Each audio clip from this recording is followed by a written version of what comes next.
লীগ কার্যালয় ওপেন করেছে। এটা কিসের বার্তা দেয়? এটা কি বিএনপির ছত্রছায়ায় ছাড়া, বিএনপির প্যাট্রোনাইজ ছাড়া এটা কখনো সম্ভব হতে পারে? আমরা মনে করি যে বিএনপি তাদের স্থানীয় নেতারা তাদেরকে নিরাপত্তা দিয়ে এদেরকে প্রকাশ্যে নিয়ে আসতেছে। একটি নির্দিষ্ট দল তারা তাদের ক্ষমতাকে টিকিয়ে রাখার জন্য লীগের সাথে সমঝোতা করেছে। বিএনপির স্থানীয় নেতারা উপস্থিত থেকে সেই কার্যালয়গুলোকে উন্মুক্ত করছেন। আমরা দেখলাম গত কয়েকদিনে আওয়ামী লীগের শীর্ষ সন্ত্রাসী যারা ছিল, কক্সবাজারের মাদক সম্রাট বদিসহ আরও অসংখ্য সন্ত্রাসী 12 তারিখের পর তারা জামিন পেয়েছে। এটা প্রমাণ করে একটি নির্দিষ্ট দল তারা তাদের ক্ষমতাকে টিকিয়ে রাখার জন্য লীগের সাথে সমঝোতা করেছে এবং মানুষের মাঝে এই প্রশ্ন উঠছে, সেই সমঝোতার ফসলেই তারা ক্ষমতায় আসছে কিনা। দেখেন, 12 তারিখ নির্বাচন হওয়ার পরপরই প্রায় অর্ধশত জায়গায় লীগ কার্যালয় ওপেন করেছে। এটা কিসের বার্তা দেয়? এটা কি বিএনপির ছত্রছায়ায় ছাড়া, বিএনপির প্যাট্রোনাইজ ছাড়া এটা কখনো সম্ভব হতে পারে?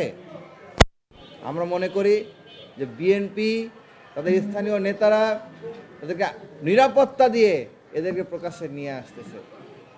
এর কারণ আছে।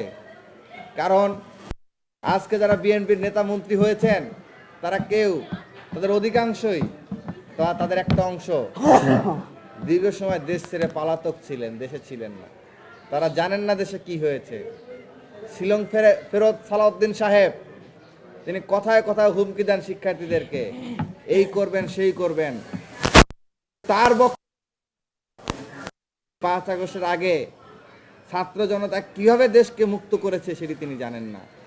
আজকে তাদের জ্বালানি মন্ত্রী শিক্ষার্থীদের স্লোগানের বিরুদ্ধে বক্তব্য দেওয়ার দুঃসাহস দেখায়, অথচ যখন ফ্যাসিবাদ বিরোধী আন্দোলন চলছিল তখন সে বিদেশে পালাইছিল। তো এইরকম যারা পলাতক ছিল, যারা লীগের সাথে আপোষ করে রাজনীতি করেছে, সেই ব্যক্তিরাই আজ মন্ত্রী হয়েছে, আজ এমপি হয়েছে এবং তারা সেই সমঝোতার ভিত্তিতেই আজকে রাষ্ট্র পরিচালনা করার দুঃস্বপ্ন দেখছে। আমরা তাদেরকে হুঁশিয়ারি করে বলে দিতে চাই, আপনারা যদি মনে করেন যে লীগ যেভাবে ফ্যাসিবাদ হয়ে উঠেছে ঠিক একই কায়দে আপনারাও ফ্যাসিবাদ হয়ে উঠবেন, তাহলে আপনারা বোকার স্বর্গে বসবাস করছেন। ঢাকা বিশ্ববিদ্যালয়ের শিক্ষার্থীরা তো বটেই।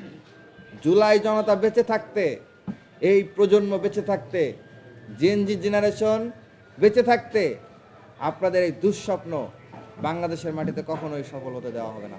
লীগের সাথে মিলেমিশে যারা রাষ্ট্র পরিচালনা করার দুঃস্বপ্ন দেখছে, তবে তাদের এই দুঃস্বপ্ন অচিরেই গুড়ে বালিতে পরিণত হবে। আমরা দেখলাম ঢাকা বিশ্ববিদ্যালয়ে যেভাবে আজকে ঢাকা বিশ্ববিদ্যালয়ে পোস্টার লাগানো হয়েছে, ছাত্রলীগ পোস্টার লাগিয়েছে, এটির আজকেরা তারা কোথায় পেল? এটির শেল্টার তারা কোথায় পেল?